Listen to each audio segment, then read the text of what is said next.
Así es. Bueno, hoy con Michele habíamos quedado en trabajar dos términos puntuales y que nos van a permitir, de alguna manera, trabajarlo filosóficamente, entender cómo es que se utilizan al respecto de esto que estamos trabajando nosotros, que es la Santísima Trinidad. Claro que la teología, como bien sabemos nosotros, toma conceptos filosóficos, los de alguna manera, en algunos puntos los resignifica, en otras veces los toma como la filosofía se los ha dado, y realmente los hace propios para poder explicar ciertas cosas, ciertos dogmas o ciertos misterios, ¿no? De la revelación. Así que nosotros lo que queremos hacer hoy es, de alguna manera, tener nociones filosóficas o profundizar en estas nociones filosóficas y entender desde dónde es que vienen los términos tan importantes como sustancia y persona, y de dónde es que la filosofía aporta a la teología. Así que, bueno, por eso tenemos acá, como dijimos, a Daniel, que es un doctor en filosofía, y bueno, Michele también, ¿no? Que es un gran pensador filosófico, la verdad que Un tipo cualquiera. admirable, ¿no? Admirable, admirable. Bueno, sos tan cualquiera como yo, hermano, así que no. Pero de todas maneras, realmente ya dedicarse y amar el saber, ¿no? Es eso, ¿no? Es justamente ser filósofo, tener un espíritu filosófico, ¿no? Y yo lo veo en vos, Michele, mucho. Y bueno, estamos esperando también que se sume Horacio, Horacio Justo, que bueno, la mayoría lo conoce, un licenciado, reciente licenciado en filosofía, como para poder ahondar en esta temática. Pero bueno, me gustaría dejarle en primera medida la palabra a Daniel, que pueda abrir este espacio al respecto de las implicancias que tienen estos términos en la filosofía, y luego para pasar a ver cuáles son las relaciones con la teología. Así que Daniel, todo tuyo el micrófono, cuando quieras. Bueno, el concepto de sustancia, yo creo que lo podemos ver sobre todo expuesto claramente en Aristóteles, ¿no? Si bien en lo que es la formación del dogma de la Trinidad y las concepciones iniciales de la cristiandad, son conceptos que no están tomados en su pureza, ¿no? Creo que es interesante cómo se va dando una mixtura, ¿no? Entre elementos tomados de esta filosofía, la filosofía aristotélica, ¿no? El realismo clásico, y otros elementos tomados del platonismo, del neoplatonismo, ¿no? Porque justamente el concepto de sustancia se entremezcla, ¿no? Con el concepto de persona en el dogma de la Trinidad, y el concepto de persona en griego se dice con un término que es hipóstasis, ¿no? Y la hipóstasis es un concepto que está tomado casi de una manera directa de lo que es el platonismo de Plotino y de sus seguidores, ¿no? Lo cual resulta sorprendente, aparte, cómo se traduce, ¿no? Cómo se pasa del griego al latín y se le añade esa nota de personalidad, ¿no? Que la hipótesis por sí no necesariamente tiene, ¿no? Entonces es interesante ver cómo estos dos conceptos se van a conjugar, ¿no? En este dogma de la Trinidad, o en los intentos de exponerlo y explicarlo hasta donde la razón dé, ¿no? Porque evidentemente escapa, ¿no? A lo que la razón puede llegar a comprender, ¿no? Como decía Michele en la primera exposición que hizo, cuando se trata de cuestiones de fe, uno expone y explica, pero no demuestra, ¿no? Justamente un problema con los debates es que se pretende una demostración que es imposible, ¿no? Si uno no tiene fe, obviamente no puede defender, ¿no? Esas ideas.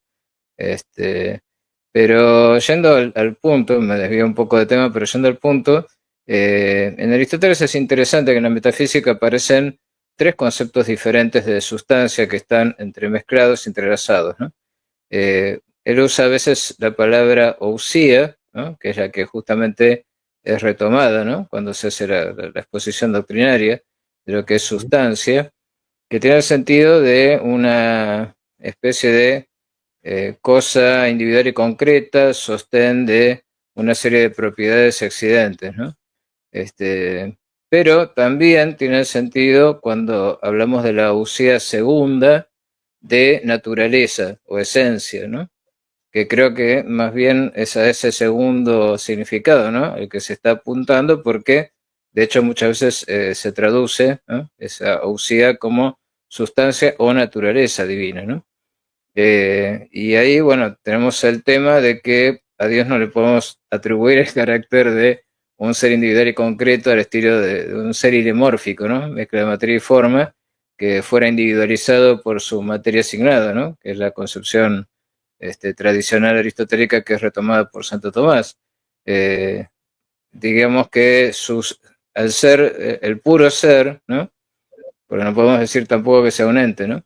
Al ser el puro ser no hay posibilidad de distinguir entre especie e individuo, ¿no? Entonces es complejo cómo insertar ese concepto, por lo menos si lo tomamos en el sentido aristotélico tradicional, ¿no? Como usía, como decía, ¿no? Como cosa individual y concreta.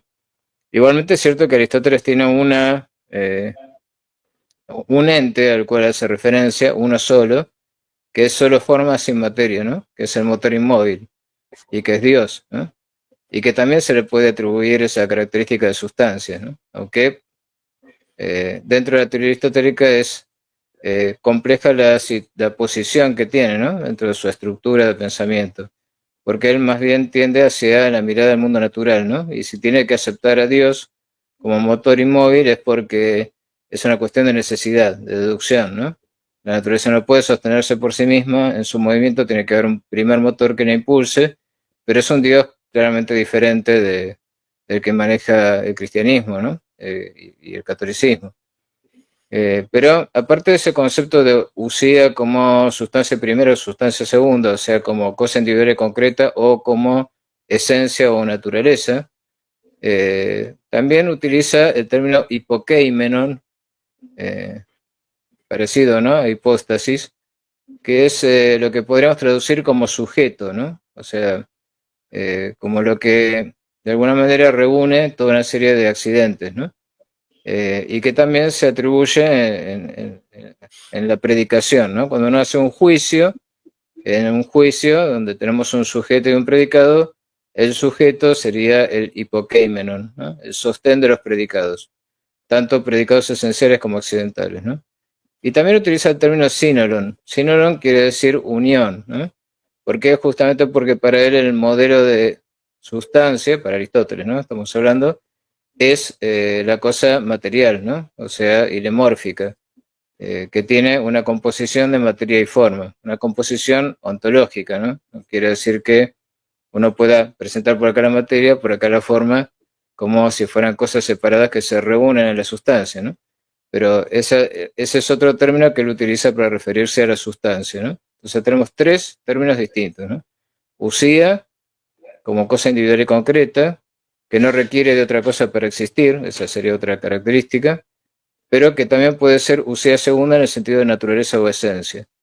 Después tenemos, como decía, hipokeimenon como sujeto, que sostiene los predicados, ¿no?, que se le atribuyen, y finalmente el synoron como síntesis de materia y forma, ¿no?, que en el caso del motor inmóvil no se daría porque no habría materia, no habría potencia, ¿no? Eso por un lado. Y por otro lado tenemos otro concepto de persona, que claro, persona y hipóstasis son bastante diferentes, ¿no?, en sus raíces. Porque como decía, hipóstasis es un concepto neoplatónico, que aparte es uno de los conceptos que llevaron a San Agustín a aceptar la posibilidad de algo que no tuviera carácter material, ¿no? Cuando San Agustín pasa por un periodo de estoicismo en el cual cree que todo, incluso Dios, tiene que tener corporalidad, ¿no? Los estoicos no hablaban de materia sino de corporalidad o corporeidad. Al caer en sus manos un texto que él llama un texto platónico, pero en realidad es una especie de compilación de textos de Plotino, el primer neoplatónico, dice que ahí es cuando cambia de mentalidad y acepta lo inmaterial, ¿no? Y Plotino habla de las hipóstasis y habla de 3 hipóstasis, ¿no? Es interesante esto de la Trinidad, ¿no? El neoplatonismo, que es el uno, ¿no? Algo así como el Padre, si se quiere, pero esto sería en realidad pecar de atribuirle a una teoría anterior, ¿no? Una idea posterior. Después está el nous, que sería el espíritu, ¿no? El espíritu entendido como lo que podríamos llamar el logos en una traducción latina, y finalmente una tercera emanación desde toda la eternidad, ¿no? Porque hablan de emanaciones desde la eternidad, que es el alma del mundo, ¿no? Que es lo que atraviesa y vivifica la materia, ¿no? Muy interesante, ¿no? Y esta teología plotiniana es la que va a influir en pensadores como Filón de Alejandría, por ejemplo, el judío, que va a plantear aplicar estos conceptos para entender lo que dice el Antiguo Testamento, ¿no? Porque en el Antiguo Testamento encuentra, por ejemplo, cierta dualidad entre el Dios Padre y la Sofía, como él la llama, que sería la sabiduría divina, ¿no? Como si fuera una segunda persona, ¿no? O sea que hay antecedentes, ¿no? Esta idea de ir multiplicando las personas de Dios, ¿no?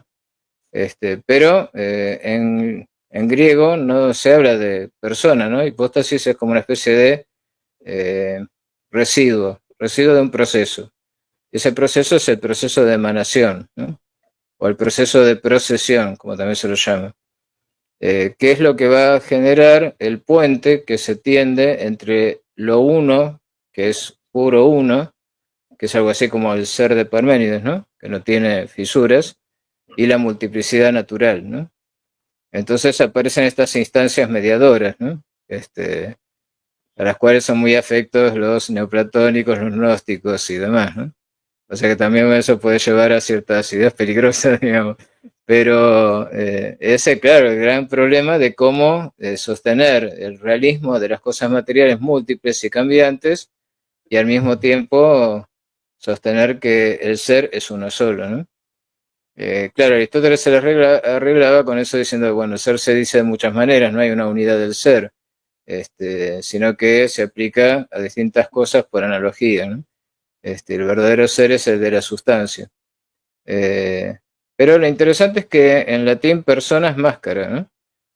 O sea, procede de esa concepción griega de esa máscara que se ponían las personas en el teatro, ¿no? Que tenían o bien una sonrisa o bien una cara triste, de acuerdo a que se representara una comedia o una tragedia, ¿no? Y que además tenía un mecanismo que permitía hacer retumbar la voz, ¿no? Y hacer que pudiera ser escuchada por el público, ¿no? Entonces es interesante cómo ese concepto, que al principio es como cierta manifestación o apariencia de algo esencial, ¿no?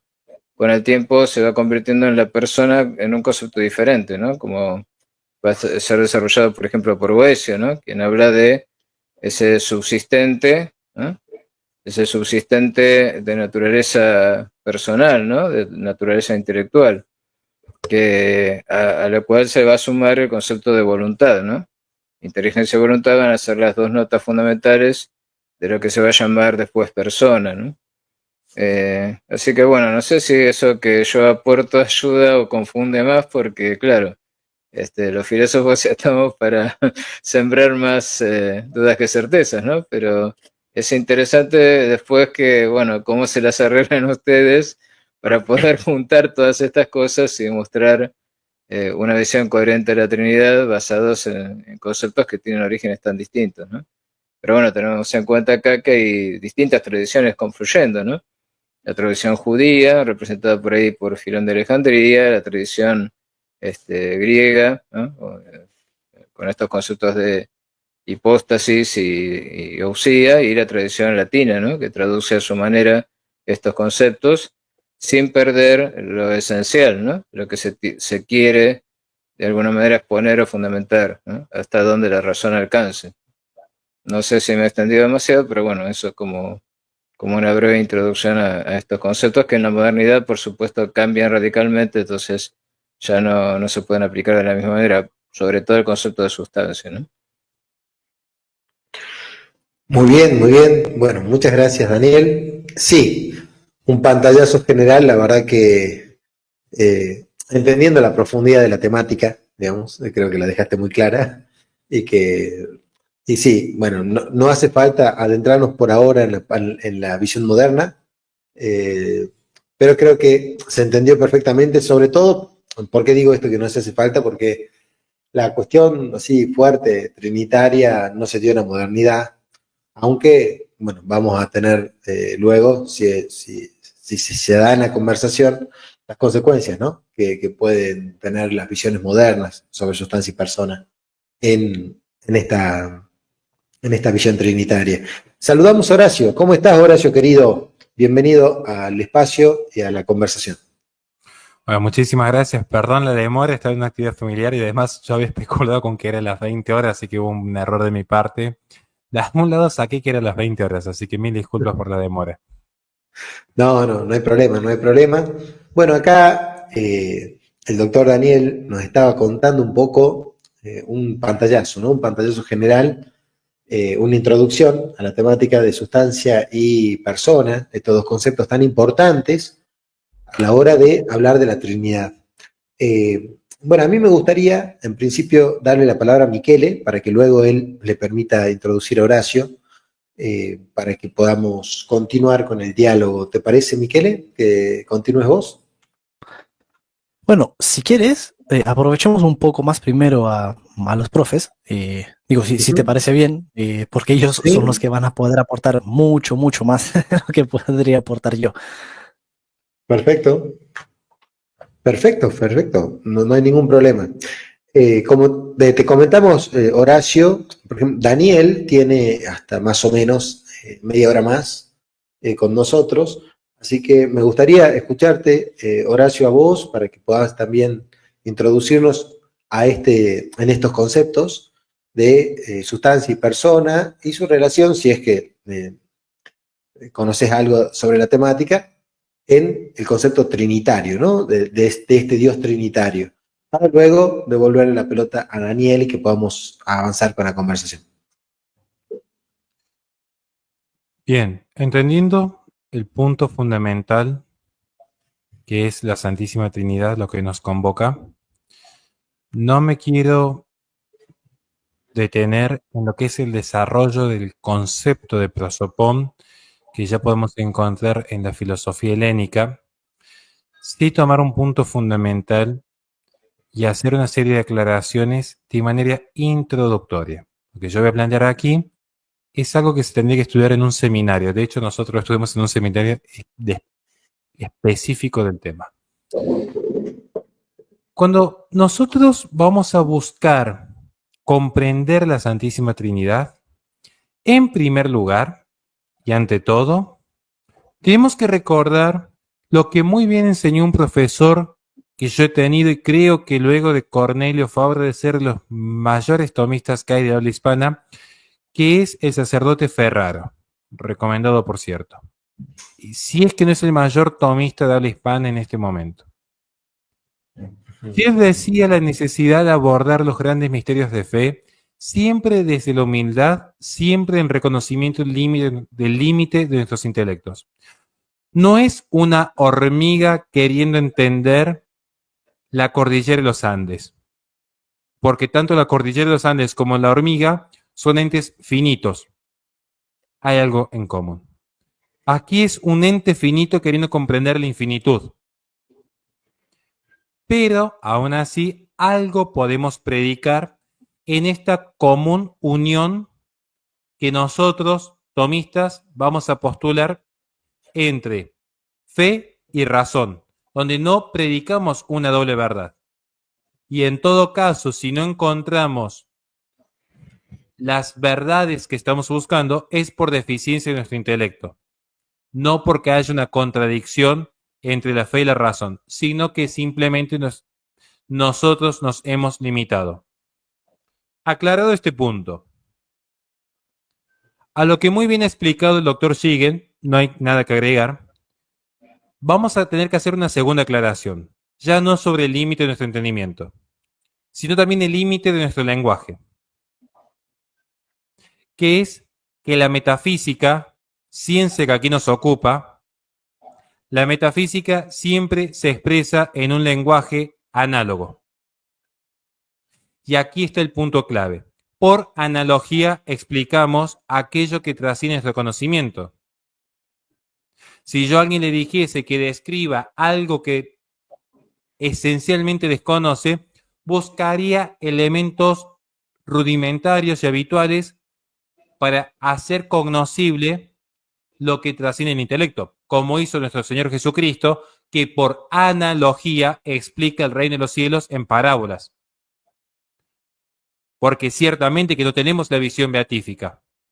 Por lo tanto, lo más próximo que tendríamos sería una explicación por analogía, tal como encontramos en la verdad revelada. Segunda aclaración. Tercer punto.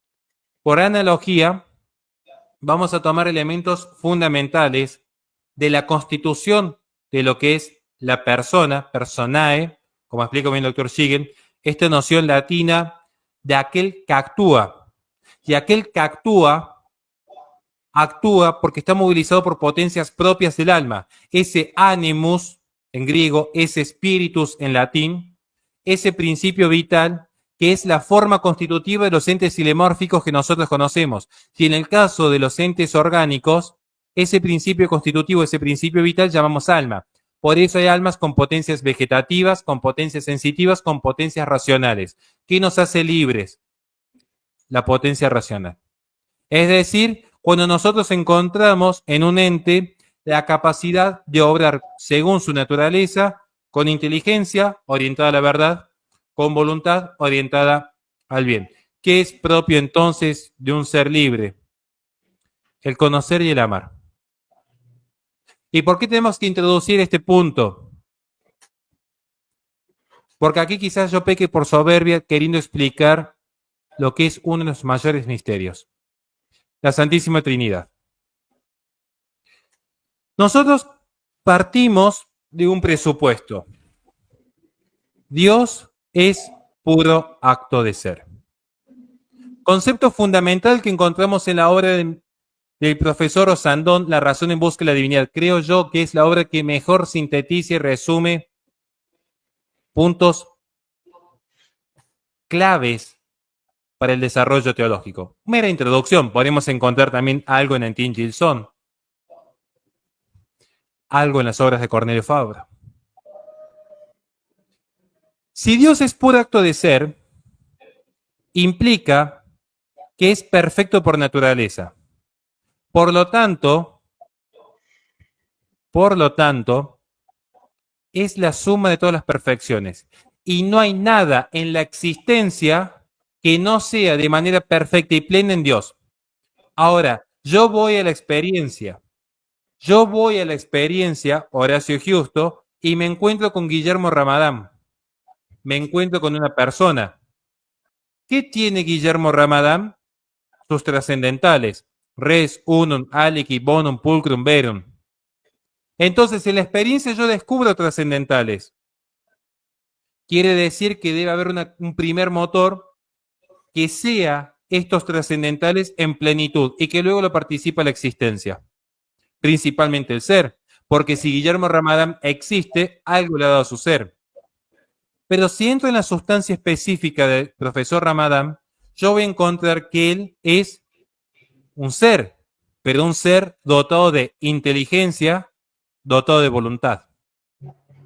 Por lo tanto, tiene que haber una suma voluntad, una suma inteligencia que lo participe en inteligencia y voluntad a él. Y si la voluntad y la inteligencia a él lo dota de libre arbitrio, tiene que haber un primer acto de ser que sea necesariamente voluntarioso, inteligente y en consecuencia sumamente libre. Porque si la libertad es un bien, tiene que haber un bien en plenitud que ya no dependa de una regla de necesariedad. Y aquello que no depende de una regla de necesariedad de un otro, en sí mismo es libre y autónomo. Porque ya no depende de otro en la ejecución de su potencia activa. Entendiendo por potencia activa la actividad. Porque acá también hay que ser claro. Dios tiene actividad, tiene potencia activa. mas no potencia pasiva, porque no hay nada externo que lo actualice. Técnicamente en filosofía, potencia sería la potencia pasiva, pero hacemos la aclaración para evitar confusiones. Técnicamente potencia es la potencia pasiva y la potencia activa técnicamente es actividad. Esto explicado nuevamente por Osandón como también por Fabra. Volviendo a la cuestión, ¿qué sucede con la Santísima Trinidad? Dios se comunica de dos maneras. Dios se comunica por parte, o mejor dicho, por participación a las criaturas. Y aquí está el punto clave que podemos luego vincular al es intensivo. Que una criatura sea comunicada con menor intensidad del ser, no quiere decir que Dios dé el mal. Como si yo a mis hijas decidiese a ellas darles $1.000 a cada una. Y luego al vecino $100. Y luego a la gente de oncopediatría $500. No es que le he dado un mal al vecino que recibió $100. Simplemente he decidido participar por voluntad propia de mayor benevolencia con mis propias hijas.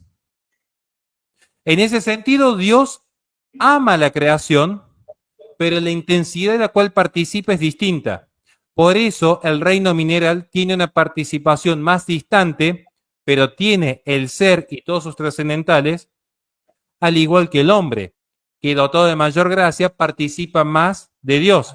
Por eso el hombre tiene inteligencia y voluntad. No así los animales, no así los vegetales. ¿Por qué el punto aquí es clave?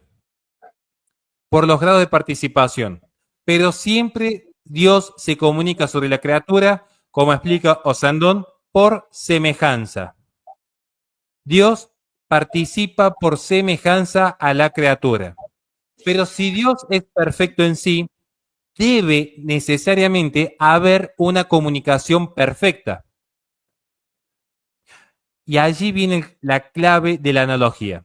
Porque el ser humano tiene dos elementos fundamentales que los hace propiamente libre: inteligencia y voluntad. Por lo tanto, Dios debe poseer inteligencia y voluntad. Si la inteligencia se orienta hacia la verdad, ¿cuál es la suma verdad? La verdad por esencia, donde ser y esencia se confunden en unidad sustancial. Dios mismo. Por lo tanto, la inteligencia de Dios se orienta a conocerse a sí mismo. Y allí está el logos. Pero si Dios es perfecto, el logos de Dios en esa perfección, el logos divino, el conocimiento sobre sí, el verbo, la palabra, va a tener los atributos en plenitud de Dios. No es como en el hombre, donde yo puedo diseccionar mi pensamiento de mi persona. En Dios, al ser absolutamente simple, va a haber una unidad sustancial, pero al mismo tiempo, dentro de esa unidad sustancial, el logos recibe por comunicación perfecta y plena todos los atributos divinos. Por lo tanto, el propio logos es Dios, pero al mismo tiempo hay una diferenciación, ya no dos dioses, sino una diferenciación que en unidad sustancial, el logos posee su propia personalidad que lo hace distinguible del Padre, porque Dios se ha pensado sobre sí mismo. Porque si la inteligencia se orienta a la verdad, hay una comunicación plena del ser sobre el pensamiento y se comunican los atributos en plenitud.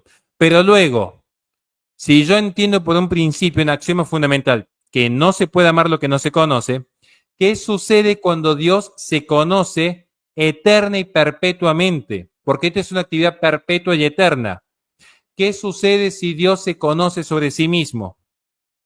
Si el amor se orienta como actividad de la voluntad al bien y Dios es el supremo bien, necesariamente Dios no solo se conoce a sí mismo, se ama a sí mismo, pero se ama porque se conoce y allí viene la procedencia del Padre y del Hijo del Espíritu Santo, que es el amor que se da entre el Padre y el Hijo, entre el ser y el Logos, procede esta actividad volitiva, que es el Espíritu Santo, donde también se da en plena comunión sustancial, en plena comunión de sus atributos, Padre, Hijo y Espíritu Santo. Para esto recomiendo lo que he explicado aquí, crédito intelectual, a la obra El Divino Ignorado. Una obra que desarrolla de manera sistemática, de manera precisa, lo que es el Espíritu Santo. Entonces, Monseñor Landrieux es quien explica lo que yo aquí he trasladado, solamente transmito lo que he recibido. Esto es lo que yo podría decir como primera aproximación. Es mucho más complejo, tengo solo 5 minutos, pero es para que entiendan por analogía lo que es esta doble comunicación de Dios sobre la criatura por semejanza, sobre sí mismo en plenitud. Y al ser en plenitud es un Dios, pero sobre este Dios se comunica de manera tan perfecta los atributos que puedo hablar de 3 personas que poseen esta unidad sustancial. Ya no se disecciona como nosotros podemos diseccionar el pensamiento de la persona, el pensamiento de Recio Justo, de la voluntad de Recio Justo, del ser de Recio Justo, porque en Dios hay una comunicación perfecta, plena en unidad sustancial, pero es tan pleno que tanto Padre, Hijo y Espíritu Santo toman para sí la suma de perfecciones, en inteligencia, en bondad, en verdad, en belleza, en ser, en unidad. Espero entender.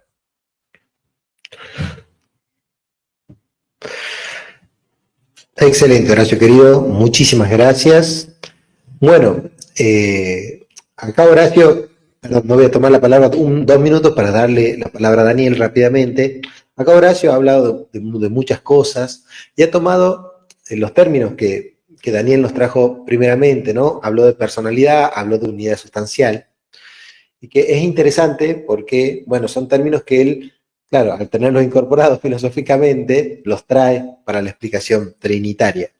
Ahora, yo les propongo una vuelta de tuerca en este sentido. ¿Por qué? Porque la teología, en particular, ha dado un viraje en este último tiempo en relación a ver la Trinidad y el concepto de persona, a poder entender la Trinidad como relación, ¿sí? Y no tanto como unidad. Es decir, pasó de alguna manera, ¿no? Pasó de la definición de Boecio de persona, porque Boecio justamente hace la definición cuando está estudiando la Trinidad, que es bien interesante, y Boecio, cuando él termina diciendo, miren, acá tengo un pedacito, y cómo desemboca en su famosísima definición, dice, si persona pertenece únicamente a la realidad sustancial y esta es racional, y si toda sustancia es una naturaleza que existe, no de forma universal, sino individual, entonces hemos encontrado la definición de persona, la sustancia individual de naturaleza racional. Esta definición a Boecio le significó la posibilidad de adoptarla tanto para Dios como para los seres angélicos como para las personas humanas. Y claro, es interesante porque después, bueno, viene una controversia con Hugo de San Víctor y viene Santo Tomás de Aquino luego de esto, ¿no? De alguna manera resolver la cuestión bueno, a través de su genialidad a poner una distinción de la cual vamos a hablar más adelante. O si no, quizá Daniel la pueda abordar. Pero de todas maneras, la idea fundamental es poder entender cómo el concepto de persona nos ayuda o nos limita, como muy bien dijo también Horacio, habló del lenguaje, cómo nos limita el lenguaje para poder hablar de la Santísima Trinidad, habló algo sobre lo catafático y apofático, ¿no? De cómo podemos conocer o no conocer, ¿no? O poder conocerlo a través de la negación, ¿no? Entonces, dado todo este contexto, la teología ha tomado un viraje a tener una idea, y esta es una idea que me quedó después de hacer una lectura al respecto, como que la teología hoy pretende darle condición sustancial a la categoría de relación. No sé si me explico.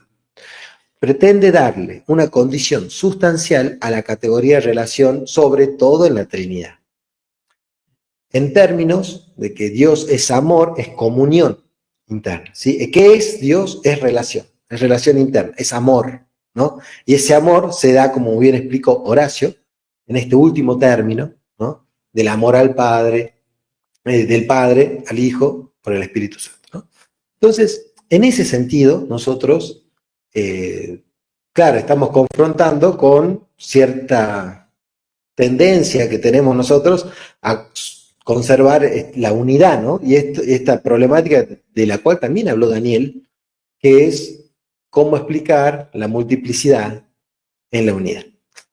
Y bueno, y cómo juegan estos conceptos de personas, sobre todo en estas ideas, ¿no? Nosotros tenemos hoy conceptos el concepto de persona lo basan en donación, por ejemplo, en relación, en comunión. Entonces, hay diferentes autores, ¿no? Von Balthasar, etc. O sea, tenemos autores al estilo que denotan estas cuestiones. Por eso es tan importante tomar los conceptos filosóficos y darles el contexto adecuado para poder hacer teología. Así que, Daniel, después de este pequeño excursus, me gustaría saber, dejarle el micrófono abierto para sus apreciaciones. Sí, me dejan pensando, porque claro, el tema es que tradicionalmente en el tomismo la relación es un accidente, ¿no?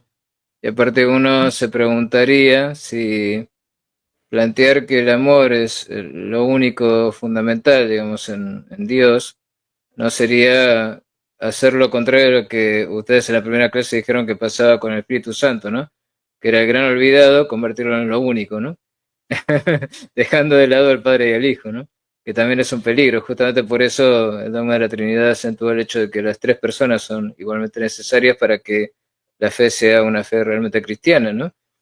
Y eso sin que se divida en un politeísmo, ¿no? Por eso esa necesidad de la unidad sustancial. Yo creo que toda esa elaboración que se hace del misterio de la Trinidad se debe a que son muchos elementos conjuntos que requieren de una coherencia que no es tan sencilla, ¿no?, de lograr, pero todos son igualmente necesarios, ¿no? Si Dios no se hubiera encarnado, no habría salvación universal. Si no hubiera habido un Espíritu Santo, no existiría esa llama que le permite al apóstol comunicar esa verdad una vez que Jesús volvió a ascender con el Padre. Si no existiera el Padre, tampoco habría creación ni legislación del universo, ¿no? Entonces, todos los elementos son igualmente necesarios y sin embargo es un solo Dios, porque si no caeríamos en el politeísmo. Y por eso esa idea, como decía Horacio, de la comunicación plena del Padre consigo mismo, ¿no? Es lo que explica esa generación, eso que los plotinianos, los neoplatónicos llamaban procesión, ¿no? Que se da no históricamente, sino desde toda la eternidad, ¿no? Y que implica retorno, por eso esa dualidad que termina siendo una trinidad, ¿no? Donde haya un tercer elemento que abarque a los otros dos, sin caer en las exageraciones hegelianas, ¿no? Pero evidentemente hay una dialéctica ahí, ¿no? Una dialéctica de Dios consigo mismo que si no haría que Dios necesitara justamente de algo más, ¿no? De esa compañía que si no, no tendría. Entonces ahí sí tendríamos a un Dios que necesita y como necesita crea, ¿no? Como algunos objetan al concepto de que Dios no crea por amor, sino por necesidad, lo cual es ridículo porque a Dios nada le faltaría, ¿no? Y para que nada le falte, tiene que tener esta comunicación consigo que sea al mismo tiempo conocimiento y amor, ¿no? Me parece que es fundamental eso que Horacio señalaba, porque es lo que distancia justamente al cristianismo de una posición como podría ser aristotélica, porque Aristóteles que decía que el motor inmóvil tiene que ser pensamiento, ¿no? Porque tiene que ser acto puro y estar liberado de toda materia, pero ¿en qué piensa Dios?, se pregunta, ¿no?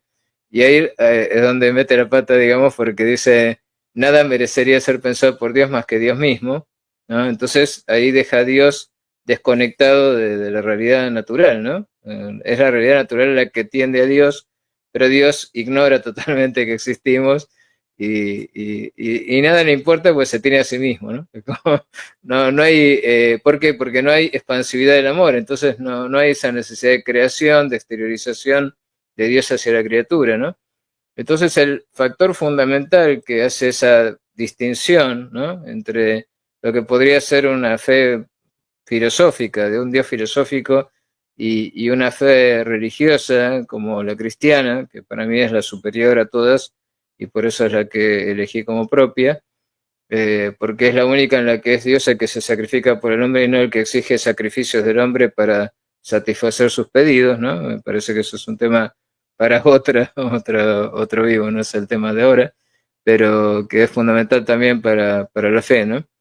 Lo más interesante es eso que señala Horacio del Espíritu Santo y su función, ¿no? Por eso para Aristóteles sería inconcebible, ¿no? Porque Aristóteles piensa en términos intelectuales. Dios se piensa a sí mismo y al pensarse es pensador y pensado, pero no es amor, ¿no? Entonces, ese factor del amor, que es lo que lo hace expansivo y creador, es lo que de a poquito se va viendo que hace falta, ¿no? Que es lo que el paganismo y la filosofía racionalista griega no puede darnos, ¿no? No nos da el amor, no nos da la esperanza, no nos da la esperanza de salvación, ¿no?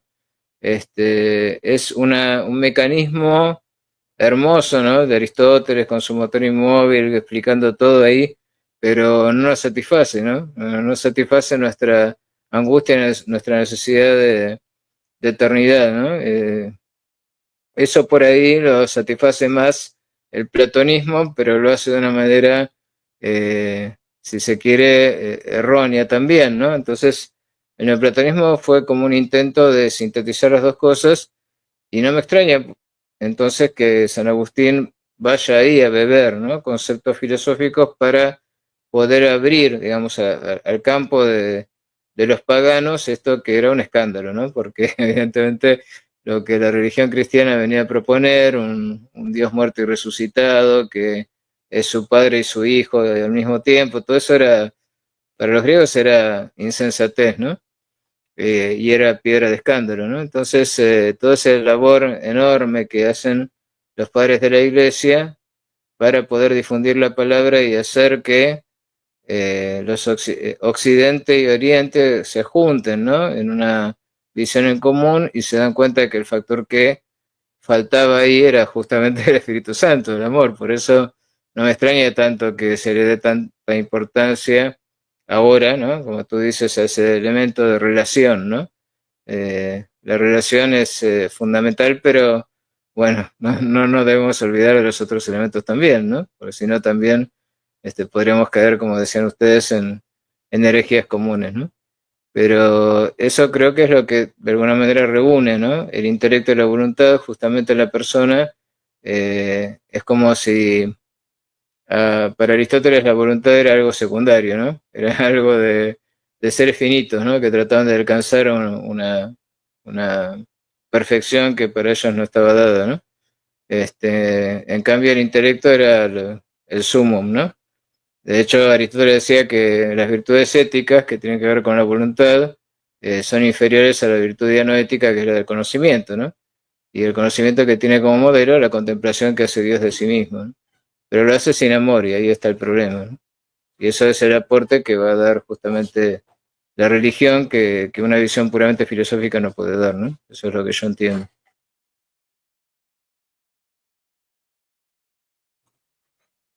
Bueno, Daniel, muchísimas gracias por la intervención. Ahora sí, me gustaría escuchar un poquito a Michele. No sé cómo quiere agarrar estos minutitos, como para lo que vos quieras, Michele, querido, y seguimos.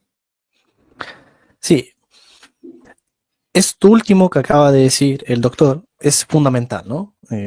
Para que, más que nada, para que quede claro como, al menos cómo se da la relación entre la teología y la filosofía. Porque filosóficamente podemos llegar hasta un determinado punto, pero hay un límite, como con todo, ¿no? Evidentemente. En la medida en la que nosotros tenemos una esencia, por lo tanto, tenemos una limitación, también entonces aquello, digamos, el punto hasta donde podamos llegar con la sola razón, también tiene un límite. Eso es algo suyo propio que se da. Así que se requiere de la teología para que se pueda profundizar todavía más. Y la teología tampoco es que es algo como que se da a sí mismo, que descubre por sí mismo, sino que también debe recibirlo desde fuera. Se debe recibir este conocimiento directamente de Dios, porque si no, de otro modo, no tendríamos nosotros maneras para poder concluir que hay un Dios, una única sustancia, pero que encontramos tres personas diferentes. Y además encima tratando de reconciliar un poco también esto que decía el doctor, ¿no? O sea, de que no son tres dioses, esto no es politeísmo, y que tampoco pero implica, digamos, imposibilidad, ¿no? Como que si estuviéramos planteando cualquier tontería así solo por decir algo, ¿no? Por hablar y nada más. Y es un factor único que tiene el cristianismo, porque en muchas cosas, ¿no? Digamos, muchos datos, doctrinas, o al menos partes, ¿no? Que vemos que comparten las diferentes religiones que hay en el mundo. Y sin embargo, esto de la Trinidad es algo único y propio del cristianismo. No lo tiene nadie más. De hecho, si habláramos, por ejemplo, con un judío, una de las otras religiones monoteístas, pues un judío, al judío como tal, le suena muy raro, sumamente raro todo el tema de la Trinidad, ¿no? Del trinitarismo. Un segundito, perdón por interrumpir, pero ya me están avisando que me tengo que ir. Así que Perfecto. muy agradecido por la invitación y bueno, espero que la próxima pueda estar más tiempo y ver estas cosas. Desde ya que voy a terminar de ver el video cuando me vaya, pero bueno, gracias por la invitación. Muchas gracias a ti, Muchas doctor. gracias. Dios te bendiga. Dios lo bendiga. Pues entonces, eso, como decía, ¿no? Es algo propio, único del cristianismo. Esto debería ser, de hecho, una pista, ¿no? Un indicio de que el cristianismo o sea, recibe esto de Dios porque a una persona no se le podría ocurrir llegar a poner como tal tres personas consustanciales, digamos, como para tratar de algún modo de explicar algo acerca de la esencia de Dios. Entonces, eso ya es algo a tener en cuenta. Luego, la cuestión también de la persona, ¿no? O sea, la persona que se presenta como un subsistente.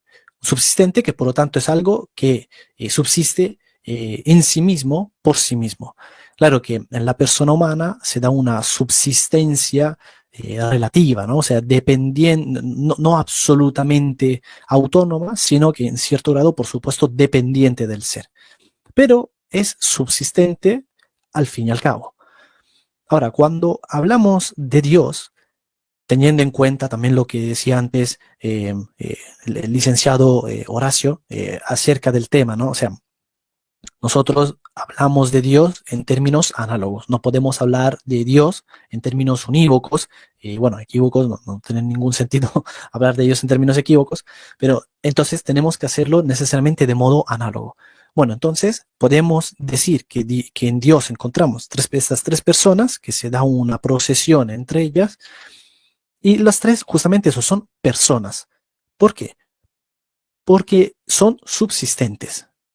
Son subsistentes, pero no en el sentido de que cada uno subsiste por sí mismo de un modo desconectado del otro, sino como que si, por lo tanto, tuviera cada uno de ellos una naturaleza distinta de la de los otros dos, sino en el sentido justamente de que la esencia es la misma. Y en esta esencia, en la medida en la que encontramos a un primer principio, que sería el Padre, y luego encontramos, justamente como decía el profe, este verbo, este logos. ¿Por qué? Bueno, porque se entiende a sí mismo. Y luego también encontramos el Espíritu Santo, justamente porque en la medida en la que hay un amante y hay un amado, pues entonces necesariamente debe darse el amor.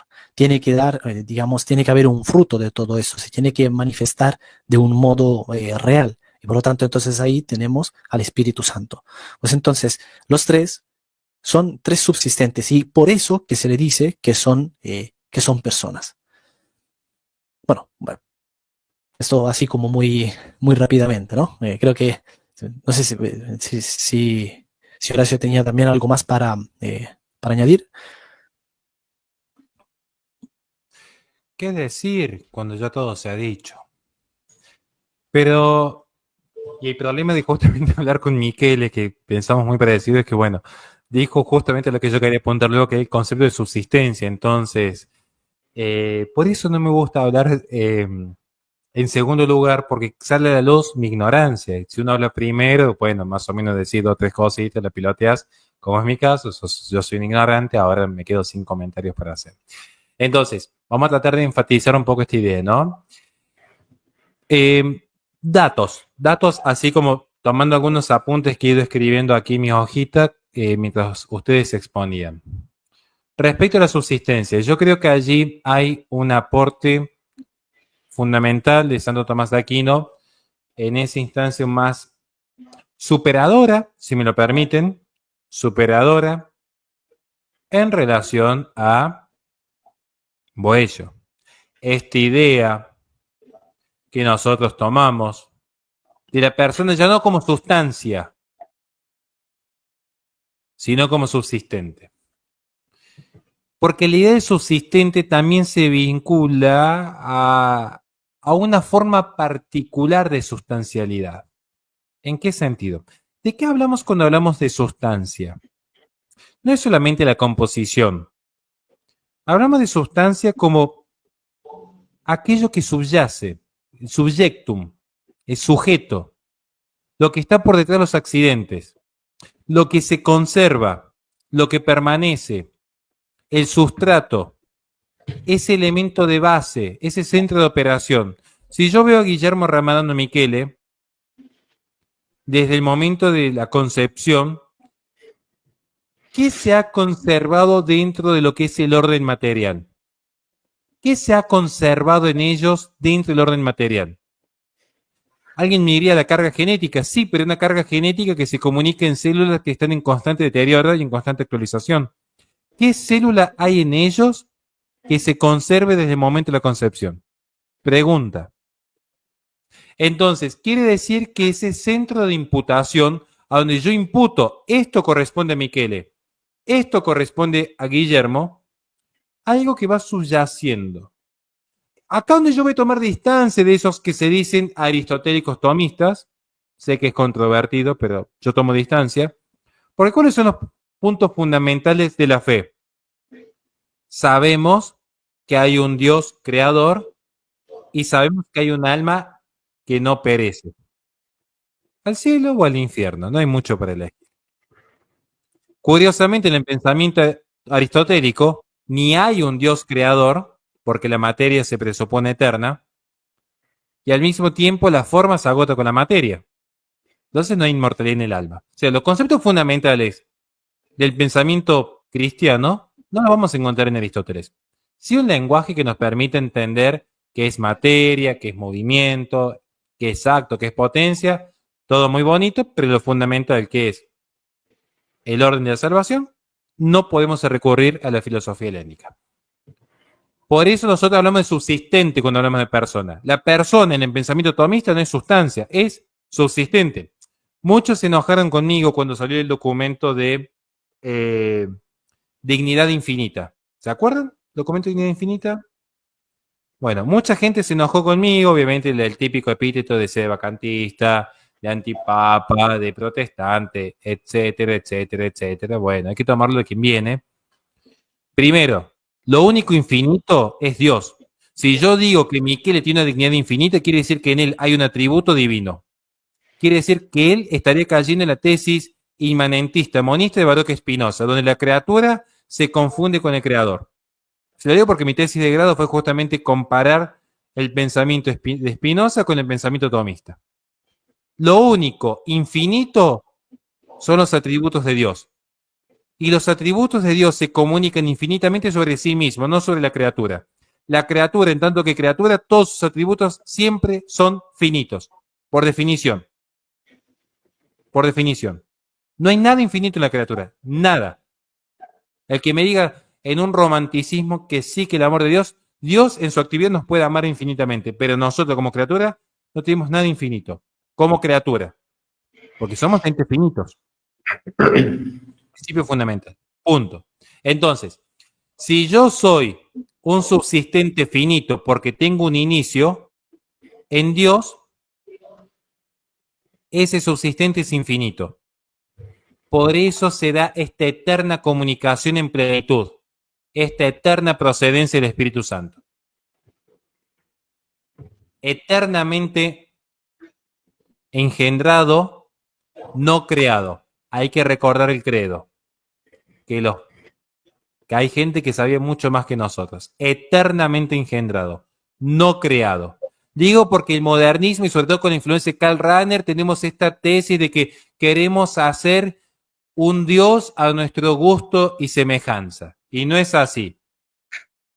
Sonamos soberbios los tradicionalistas, pero curiosamente somos los que más nos inclinamos ante Dios y no pretendemos poner al hombre en lo que no es. Punto número 1. Respecto al concepto de subsistencia que plantea Michele.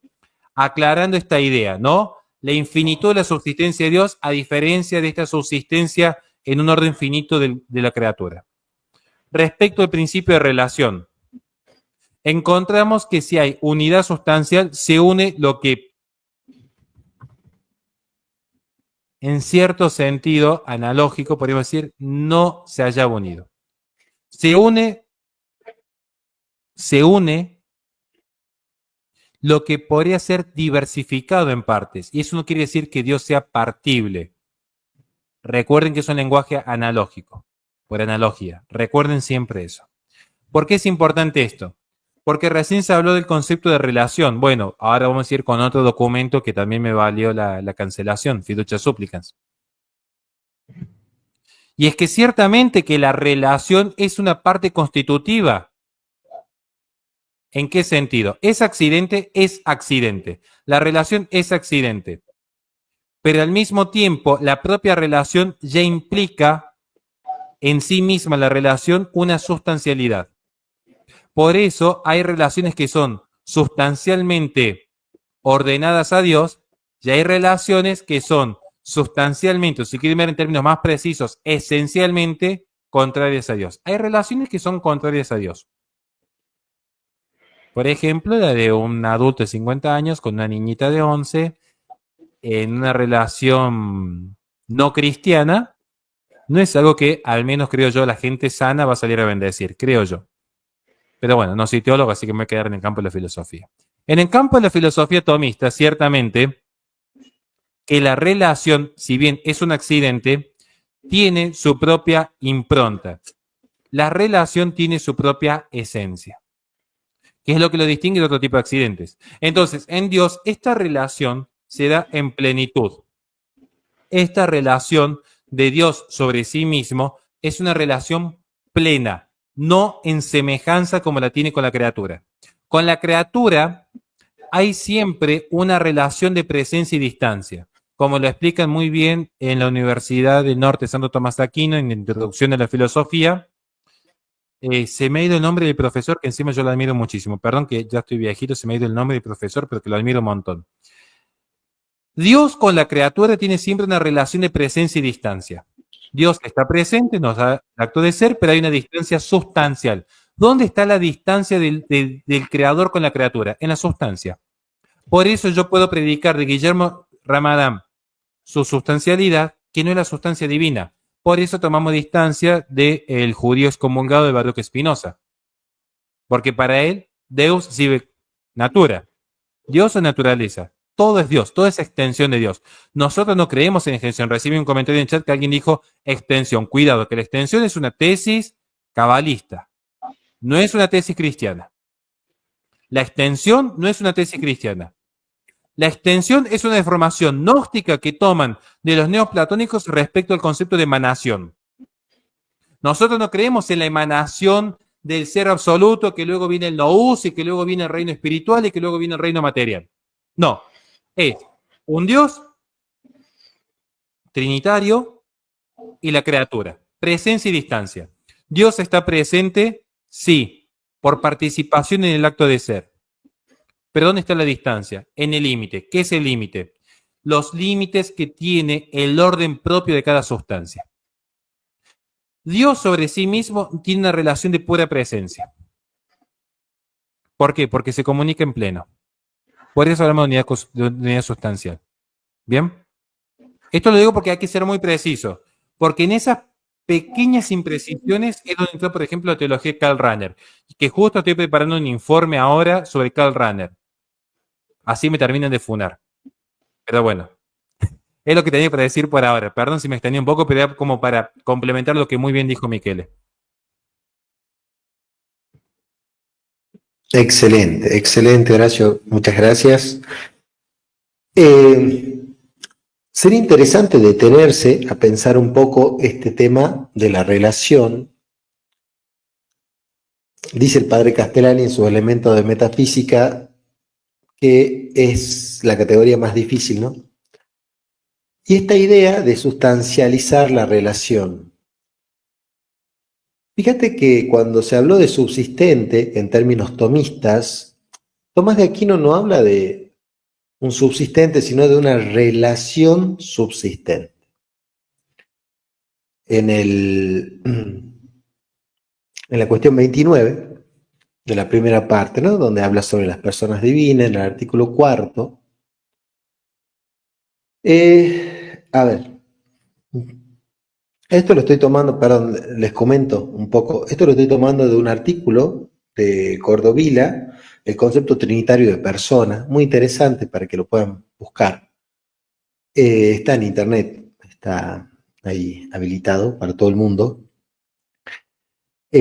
Cuando habla de Tomás de Aquino, viene haciendo un análisis al respecto de Boecio y de Hugo de San Víctor, permitiendo que de alguna manera el desarrollo del concepto de persona se vaya dando de una manera en la cual Tomás de Aquino, conociendo tanto el concepto de Hugo de San Víctor como el concepto de Boecio, tome el concepto de Boecio y de alguna manera lo adapte como para poder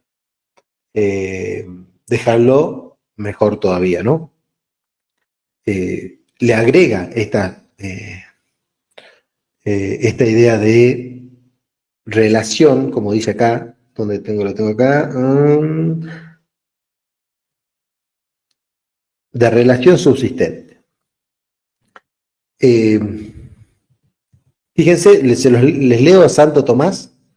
Dice, por otra parte, como ya dijimos, la distinción de las personas divinas no tiene otro fundamento que las relaciones de origen.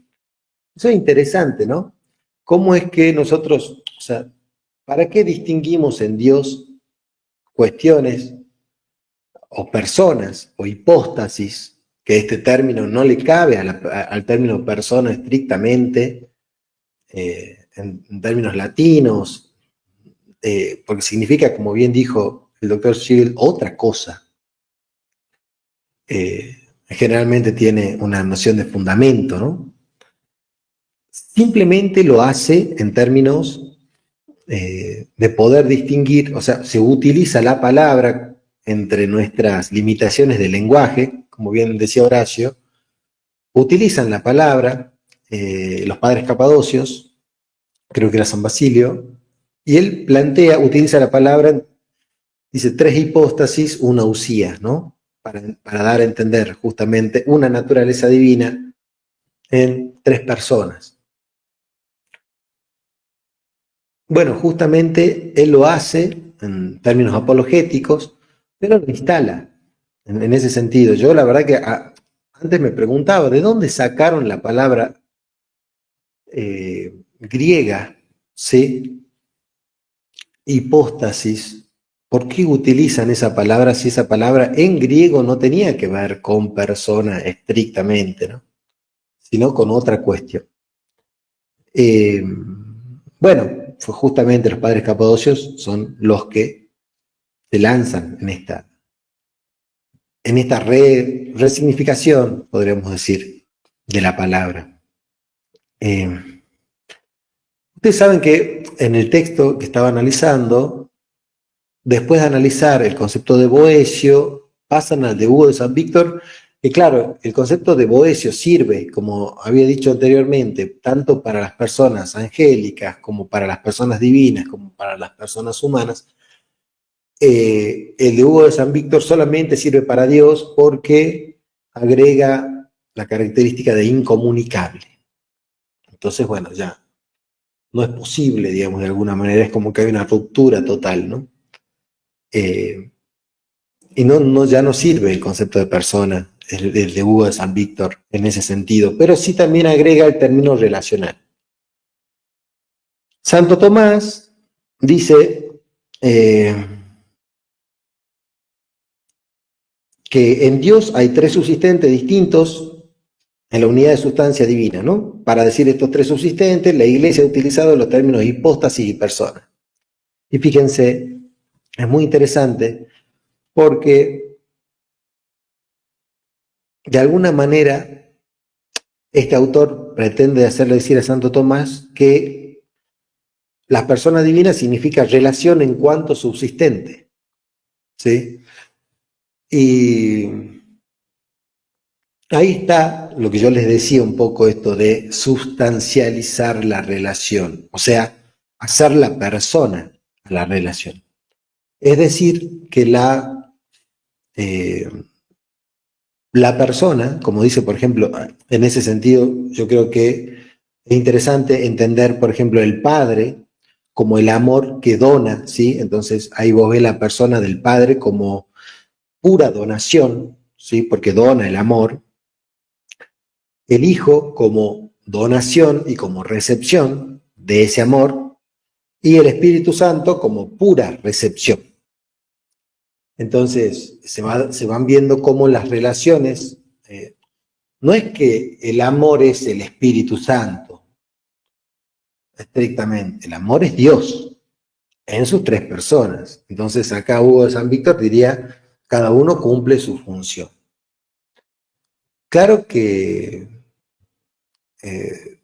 en general, como bien decía Horacio, Rahner y Barth son autores, por ejemplo, que rozan el modalismo, ¿sí? Porque ellos empiezan a hablar justamente de unas sustancias y de modos sustanciales de operar de Dios, ¿sí? O sea, en esas relaciones son como modos sustanciales.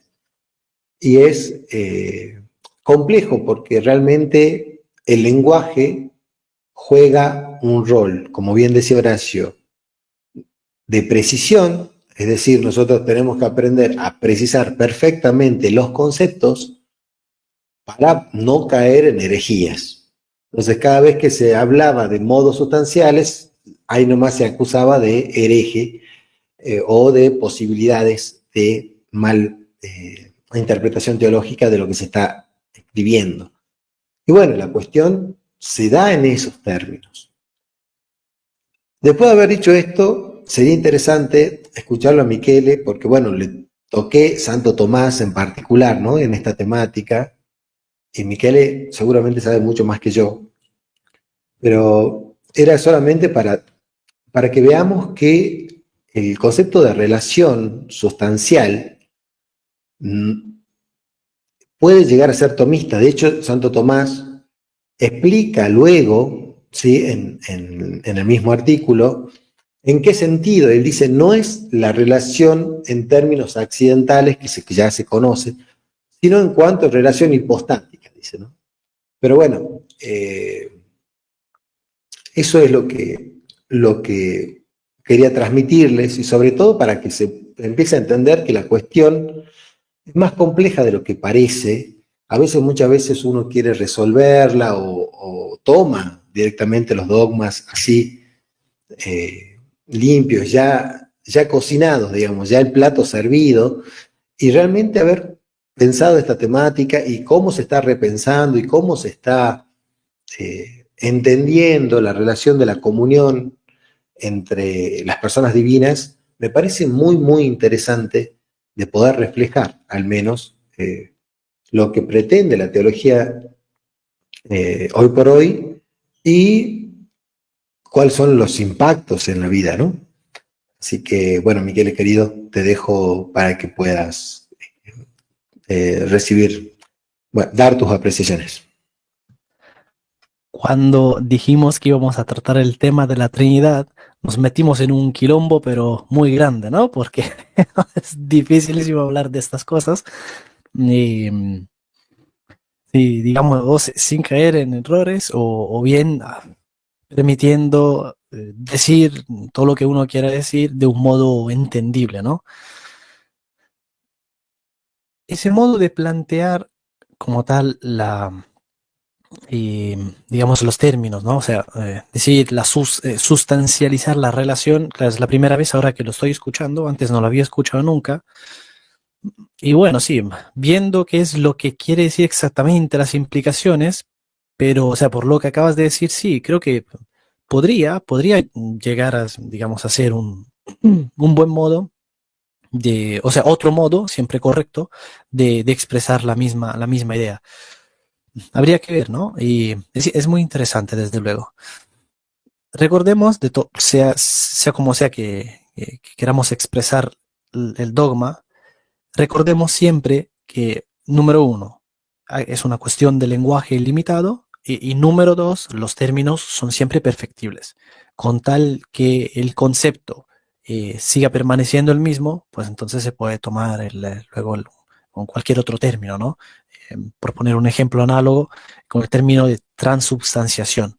O sea, a lo largo de la historia no se ha usado siempre el término transubstanciación.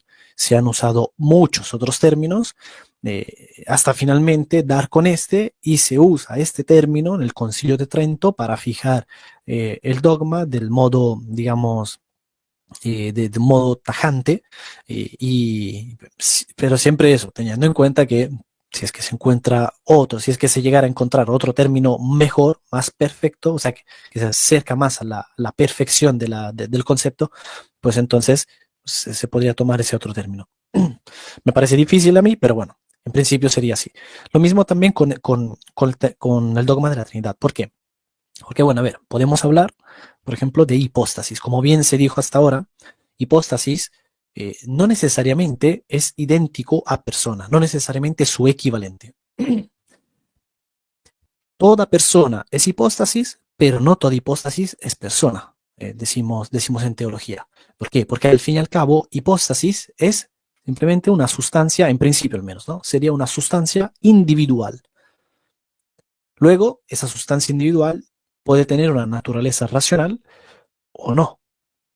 Y sin embargo, hipóstasis en principio es sustancia individual, justamente porque hace referencia a ese fundamento, ¿no? Y a aquello que luego va a sustentar todo lo demás, en donde la naturaleza va a encontrar cabida, donde precisamente va a poder, como tal, esa naturaleza va a poder ser una naturaleza existente y no una naturaleza, por ejemplo, solo de razón. Así que, en principio, quiere decir eso. Claro, luego también podríamos plantear otro término que en este caso vendría a querer expresar el mismo concepto, que es el de supuesto, ¿no? Hipóstasis o supuesto, en este caso también supuesto podría ser otro término a usar. Decimos relación, pero no solo se usa en teología el término relación, también se usa el término procesión, ¿no? Donde pues se dan tres procesiones. Tenemos una primera, un primer principio y luego dos procesiones. Una primera procesión que viene del primer principio, que sería el Hijo, y luego una segunda procesión, que es el Espíritu Santo, que como dice el credo, ¿no? Dado que sobre todo Horacio estaba haciendo antes alusión al credo, creo en el Espíritu Santo, Señor y dador de vida, que procede del Padre y del Hijo, de los dos al mismo tiempo. Así que claro, se pueden usar varios términos. Lo importante es al final que podamos terminar diciendo lo que el dogma afirma, lo que el dogma postula.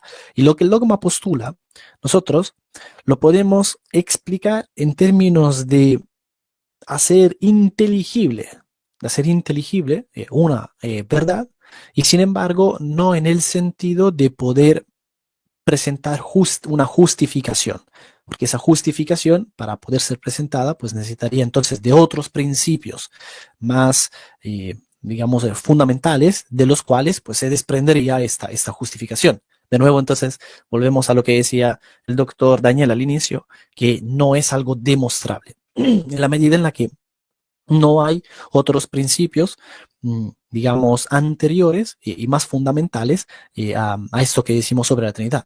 Entonces, cuando hablamos de la Trinidad, hablamos de la realidad, de hecho, la realidad más fundamental de todas, si se quiere, eh, y sin embargo es eso lo único que podemos hacer, es decir lo que encontramos, sin luego poder entender exactamente de qué estamos hablando.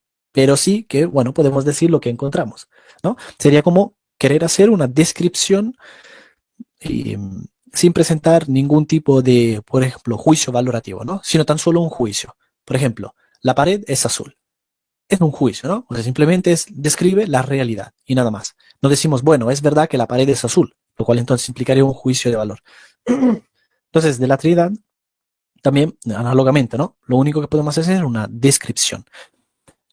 Ahora, dado que entendemos metafísicamente que hay un Dios, que este Dios es el ser, y luego, por la revelación, también entendemos, sabemos que en este ser se dan tres subsistentes en virtud de esta relación que se da entre ellos, sin pero entender por relación, en este caso, lo mismo que entendemos por relación en el ente, a saber que se trata de un accidente, de una propiedad que, por lo tanto, no es sustancial, ¿no? Sino que es algo que que les propio, como que si, en nuestro caso, en el caso del ente, la propiedad le compete, le pertenece a la esencia, ¿no? Pues entonces, en el caso de Dios, dado que encontramos, sabemos metafísicamente que su esencia y su ser son lo mismo, se identifican, son la misma cosa, pues entonces no podemos decir que es relación en ese mismo sentido unívoco. Así que por eso, o sea, de ahí que es importante el uso de todos estos términos que nos proporciona la filosofía para poder hacer más inteligible aquello que nos quiere decir la teología partiendo del dogma. Entonces, para poder precisarlo lo máximo posible, tenemos que apelar a todos los tipos de términos que podamos, que obviamente sean pertinentes, que sean apropiados para el caso. Y, así que bueno, eso nos va a ayudar a perfilarlo un poco mejor. Y sin embargo, claro, hay que también usar esos términos con un sentido que no termine llevándonos a, digamos, a otras problemáticas, ¿no?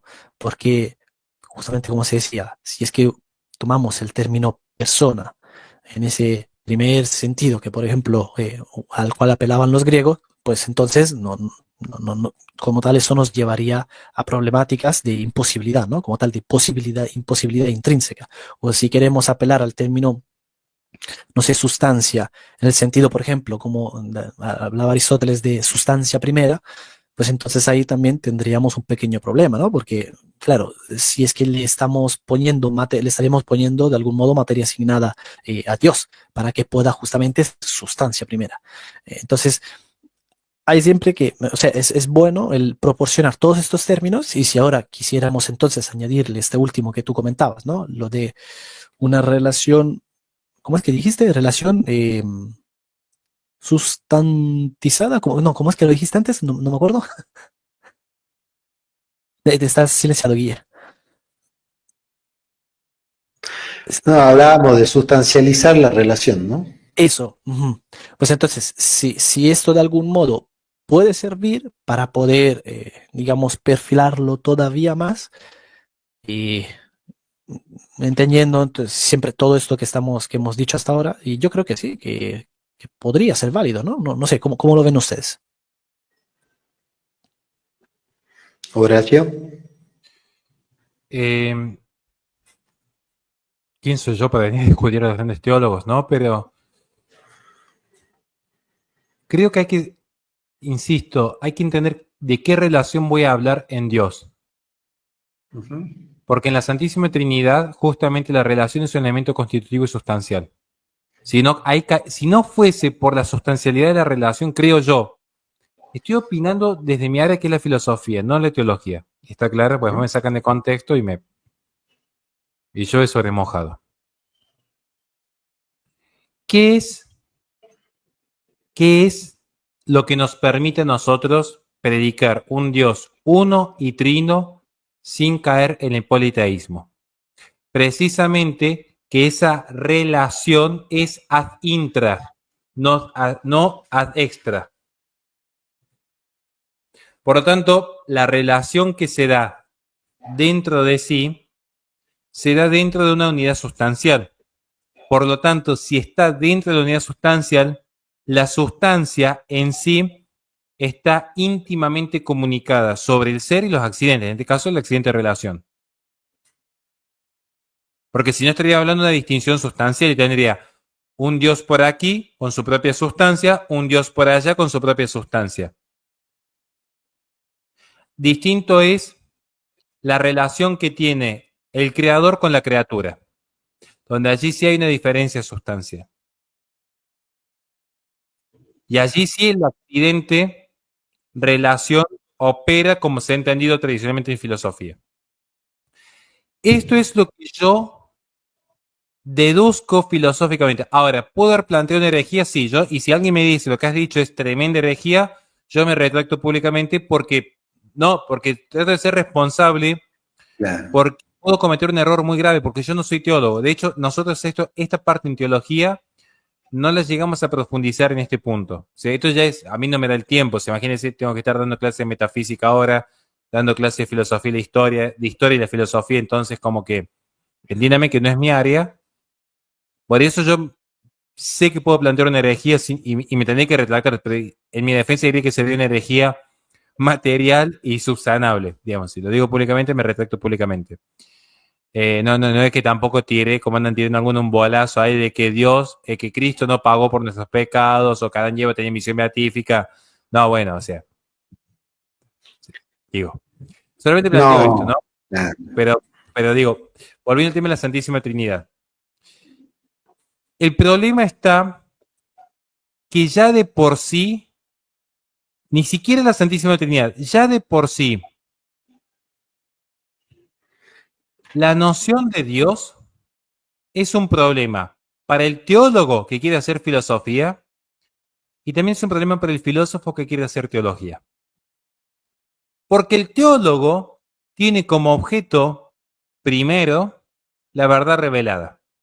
Y desde la verdad revelada quiere entonces comunicar un ser absolutamente simple a una realidad compleja y compuesta.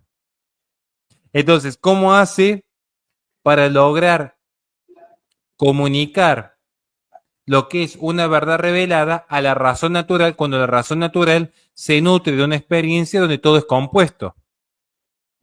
Y termina siendo un acto de fe por la revelación. Este es el problema que lo explica muy bien en Tim Gilson, Introducción a la Filosofía Cristiana, capítulo 1. Claro, el teólogo parte de la verdad revelada. Con esa verdad revelada, el teólogo tiene que luego ver cómo se salta de un ser absolutamente simple y encima un ser absolutamente simple, pero compuesto, no compuesto, sino ya tampoco manifiesto, vean lo complejo que es. Porque yo no puedo decir que Dios se manifieste en 3 personas, porque eso sí sería una herejía total, porque no son manifestaciones. Tampoco puedo decir que Dios esté compuesto, porque entonces ya no puedo predicar la simpleza divina. Entonces, ven lo que sucede. ¿Cómo digo yo que hay un Dios uno y trino que es contrario a toda experiencia que pueda acceder a la razón natural? Pero por otro lado, el filósofo realista también tiene un problema. El filósofo realista honesto también tiene un problema aquí. Porque el filósofo realista, ¿de dónde parte? ¿Qué decimos los realistas siempre? Primero el ser, primero la realidad. Es lo que dice un filósofo realista. Primero el ser, primero la realidad. Bien, ¿cómo es la realidad? La realidad es, por experiencia, compuesta. ¿Cómo hago para pasar de una realidad compuesta a un ser subsistente y único? Absolutamente simple. Vemos nuevamente el problema que aquí se plantea. Esto lo plantea muy bien en Tim Gilson, y nadie va a decir que en Tim Gilson era modernista, era un hereje, al contrario, era un gran tomista, pero bueno, es es ser honesto. Entonces, aquí es donde yo veo que está nuestro problema. Yo por eso siempre digo, miren, hasta acá puedo explicar. Más allá de esto no me pidan porque puse toda la carne en el asador. Ya no llego a más, digamos. Por más que me esfuerce, está este misterio. No vamos a, ni nosotros, ni creo que nadie hasta ahora, va a lograr resolver este conflicto de un Dios absolutamente simple, qué tipo de relación tiene entre sí. Está el campo especulativo. Está el campo de la teología negativa. Así, bueno, sabemos lo que no es. Sabemos que Dios no está compuesto por partes. Sabemos que en Dios no está esta distinción de acto y potencia. Sabemos que en Dios no se da esta actualización por potencias pasivas. Sabemos que en Dios no está la conformación de materia y forma. Sabemos que en Dios la creación como la encarnación forman parte de su potencia activa, que también llamamos actividad. Pero ¿qué más vamos a decir? ¿Qué tipo de relación hay entre el Espíritu Santo y Jesucristo? ¿Qué tipo de relación hay? Yo les pregunto, si yo fuese ateo, yo primero que les diría a ustedes, bueno, explícame qué tipo de relación hay entre el Padre y el Espíritu Santo. Explícame la omnipotencia divina cuando Jesucristo dice, es necesario que yo ascienda para que baje el Espíritu Santo, que ocupaban el mismo espacio, que no entraban, o sea, como que el mundo era muy chiquito, entonces estaba Jesús, le decía al Espíritu Santo, discúlpame, espera que me vaya, no entres todavía, que está muy angosto el ascensor. ¿Y qué pasa con el accidente lugar? Ahí se los complico más, porque a eso dedicamos los filósofos, no a complicar. ¿Qué pasa con el accidente lugar? ¿Qué pasa con el cuerpo de Jesucristo? Y se lo digo yo que estoy dando un curso de transubstanciación. La diferencia entre presencia real y presencia física en la Eucaristía. ¿Bien? Entonces, insisto, hay cuestiones que uno siempre dice, mira, hasta acá llegamos, de acá en adelante, como dicen los ortodoxos, misterio de fe. Digamos, intentamos explicarlo, intentamos avanzar, pero llega un punto de decir, mire, que lo resuelvan los teólogos. Esto es lo que yo podría decir hasta aquí. Digo porque si quieren complejizar la cuestión, pero pasaje bíblico que agarramos y se puede complejizar mucho más. El tema de la presencia del Espíritu Santo. ¿Por qué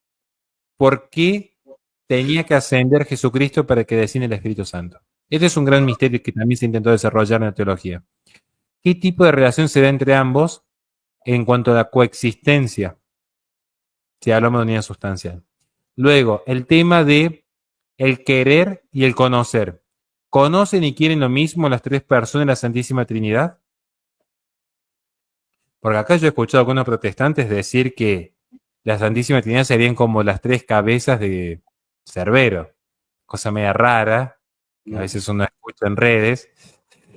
Y yo digo, mira, yo a veces prefiero decir no sé a tirar algo que no sé. Prefiero decir no sé, peco por ignorante, ¿qué me dice la iglesia?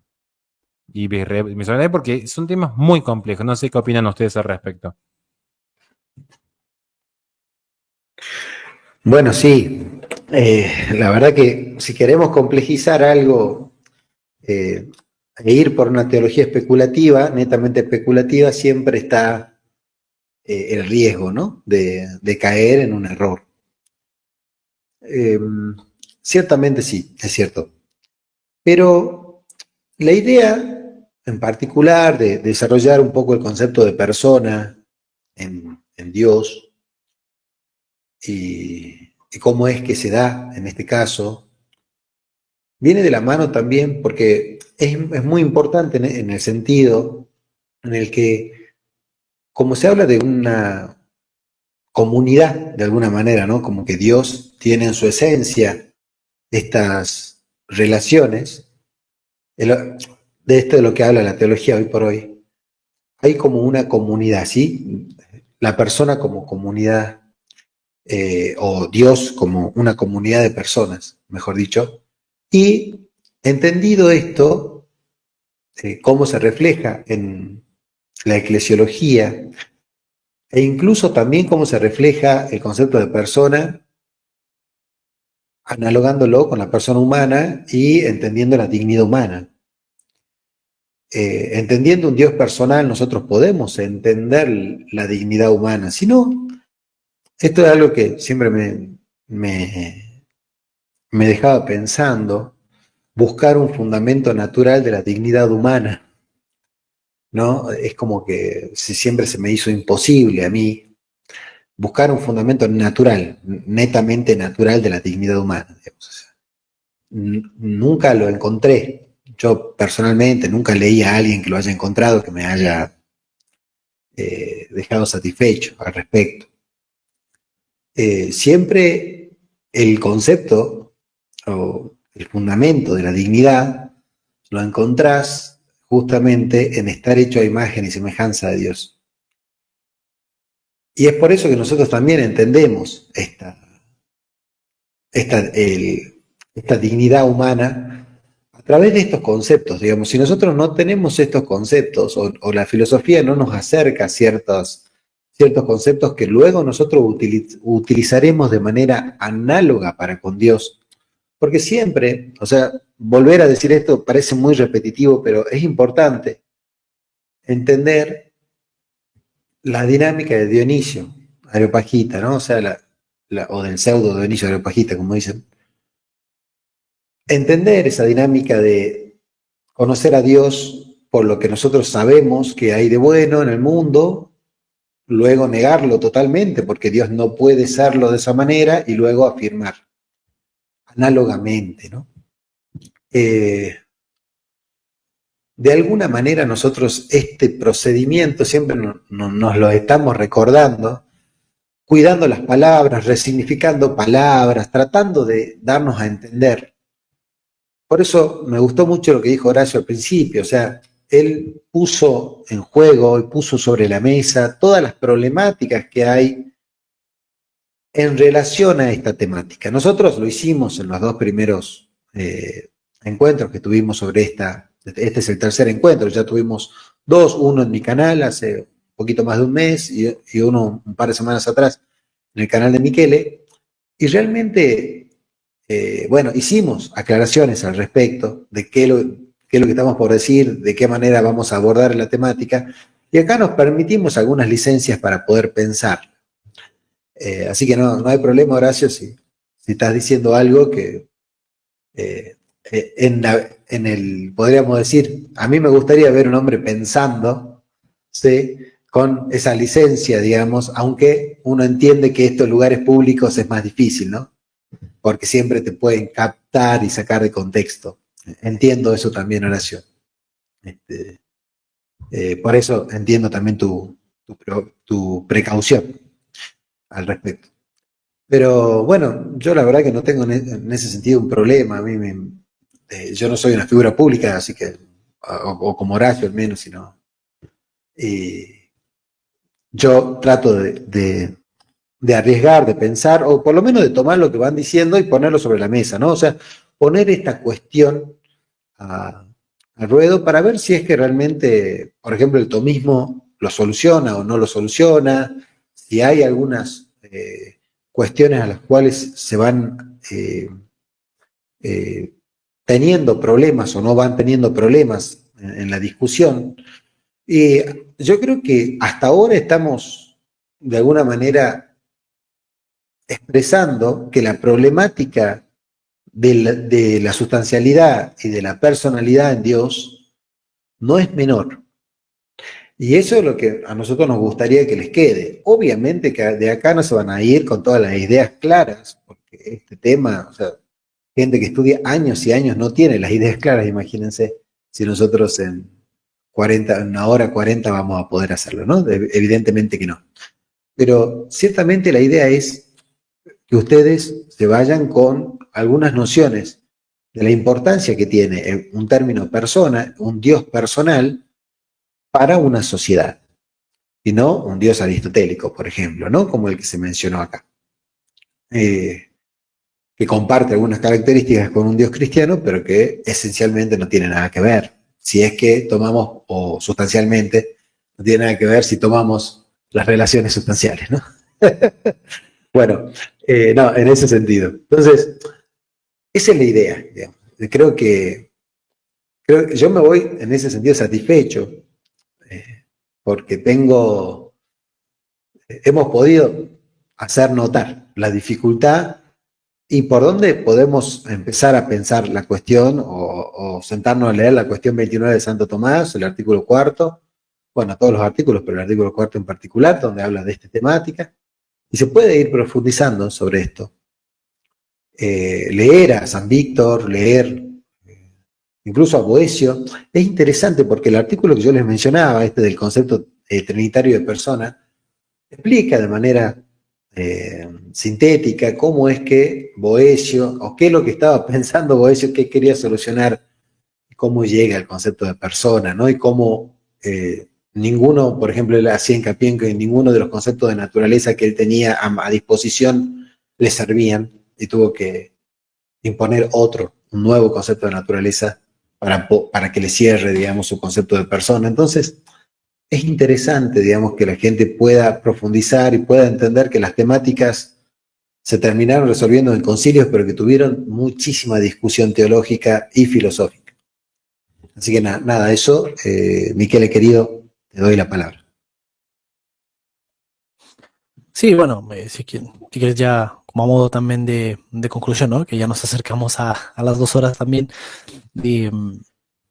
Hay un comentario de Santo Tomás también muy bueno al respecto, o sea, además, por supuesto, de todo lo que encontramos en la Suma Teológica, también encontramos bastante, aunque no de un modo tan perfilado en la Suma contra Gentiles, ¿no? Porque, bueno, la Suma contra Gentiles más que nada se dirige precisamente eso, a los gentiles, a los paganos, era un modo de poder evangelizarles y en particular a los musulmanes, pero en la Suma Teológica sí, claro, dado que se dirige más a teólogos, o al menos, bueno, a gente ya como tal cursando una carrera en teología, entonces, claro, ahí tenemos distinciones más perfiladas, ¿no? Más detalladas. Pero como decía, también hay un comentario muy bueno que escribió Santo Tomás, que es precisamente el comentario al De Trinitate, o sea, sobre la Trinidad de Boecio. Y ahí él va... me parece que son como 4 cuestiones y de las 4 cuestiones tienen montones de artículos en cada una, si mal no recuerdo, ¿eh? Y bueno, y va, digamos, desgranando un poco la obra de Boecio, que al fin y al cabo, como tú decías, entre él y Hugo de San Víctor, terminan siendo como los dos referentes, ¿no? Cuando tenemos que hablar sobre la doctrina de la Trinidad. Bueno, más allá, obviamente, luego de los concilios que como tal fijaron el dogma. Entonces, claro, es algo sumamente difícil de entender, pero algo podemos decir. Y, y como también decía antes Horacio, ¿no? Si es que uno a lo mejor no sabe qué decir, bueno, entonces simplemente cree, ¿no? Cree y nada más, y quédate con la creencia, eh, porque evidentemente la verdad que ha sido revelada también va a ser correctamente administrada por la Iglesia, en la medida en la que es el mismo Espíritu Santo aquel que guía a la Iglesia para que pueda administrarla correctamente. Ojo, esto, por supuesto, de nuevo en términos de dogmática, ¿ok? Porque luego en otros términos que no son relativos a la dogmática, por supuesto que la Iglesia también puede cometer como tal sus errores.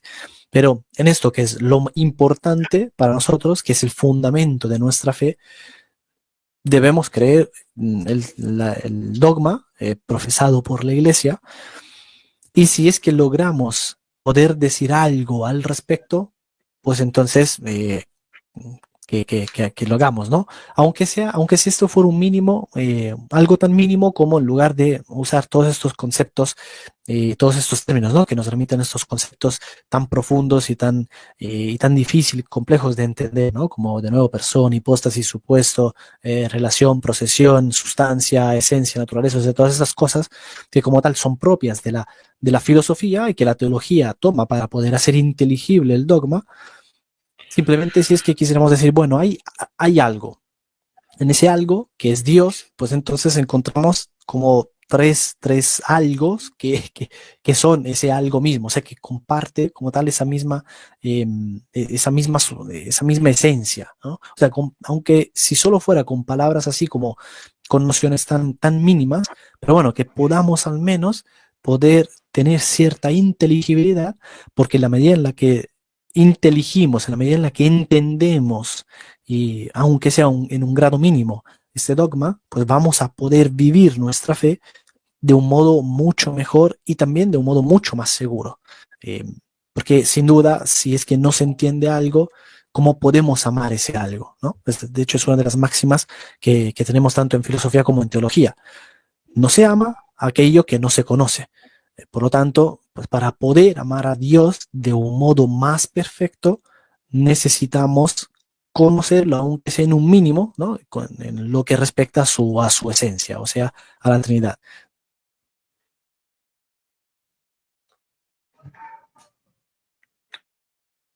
Horacio, querido, ¿querés cerrar un poco el tema? Sí, porque yo tengo que partir. En Dale. primer lugar, quería agradecer que a mí me encanta pasar un viernes a la noche hablando de filosofía y teología en este caso. No lo digo de modo irónico, yo sé que el problema que yo tengo que me pasa con mis alumnos, que con la misma cara que hablo así serio, hago chistes, entonces la gente no sabe cuando estoy hablando en serio, no, me pasa en las conferencias, que hago comentarios. Confirmo. Claro, entonces los que me conocen es como que no saben en qué momento hablo en serio y cuando estoy siendo irónico. De hecho, a veces digo algo serio riéndome y a veces hago un chiste serio y ahí la gente se confunde. Pero en serio que a mí me encanta poder estar un viernes a la noche hablando de esto, de verdad. ¿Y qué decir? Acá me sale el modernista medio manfloro de adentro, pero que hay un punto que es importante, ¿no? Que no está de más hablar de estas cuestiones, sobre todo cuando vemos a Dios como relación. Digo, va a sonar raro que lo diga yo, que puede ser como un poquito más estructurado, abstracto, pero no tenemos que perder de vista la relación con Dios. No tenemos que perder de vista ese fundamento que nosotros tenemos de entender a Dios como Padre. Y todos saben que yo me convertí en la fe siendo papá. Entonces, las mayores manifestaciones teológicas que he tenido en mi vida he sido cuando, ya siendo padre, uno tiene que encontrar ese equilibrio entre la justicia y la misericordia, el amor, la ternura y la bondad con lo que es la corrección de vida, la dispensa y la benevolencia hacia lo que uno ama, pero al mismo tiempo el respeto a la libertad que tiene aquello que uno ama. Y ese equilibrio, una criatura que en pleno desarrollo, a los 5 años es puro deseo, quieren, pero que uno sabe que no es conveniente dar todo. Exacto. Por eso es importante siempre entender a Dios en esta relación. Porque si no, y es el error que a veces cometemos, algunos, me hago cargo por mí, no quiero hablar por nada, me hago cargo de mí, que a veces hablamos de Dios como puro acto de ser. Entonces queda allí como una especie de ameba, una cosa media amorfa, una nube extraña, que che, ¿qué es esa nube extraña que está ahí? No, es Dios, es puro acto de ser. Y nos perdemos de vista que en ese puro acto de ser hay un ser que en un desborde de amor nos creó. Hay un ser que nos ama, hay un ser que nos perdona, hay un ser que nos tiene demasiada paciencia, infinita, porque si fuese por pura justicia, sin misericordia, ¿quién de nosotros se salva? ¿Bien? Entonces no podemos, yo no digo que tengamos que traer a un Dios antropomórfico, así como lo dibujaban los Simpsons, donde teníamos a Homero caminando ahí con Dios. No podemos caer en la tentación de volver antropomórfico como criatura a Dios, pero tampoco hacerlo tan distante, porque este es el sentido, ni hacerlo tan presente como hacen algunos gnósticos que quieren como darle demasiada presencia humana a Dios, humanizarlo demasiado, entonces es un Dios vengativo, un Dios pasional, como hacían los griegos, ¿no? O sea, un Dios con estas limitantes. Pero tampoco tan distante como aquellos deístas que dicen, sí, hay un primer motor, está por allí, no sabemos qué forma tiene, lo dejemos allí lejos, resolvemos nuestros problemas nosotros acá. Ni pura presencia, ni pura distancia, sino este equilibrio de presencia y distancia, que es el gran desafío de los realistas, ¿no?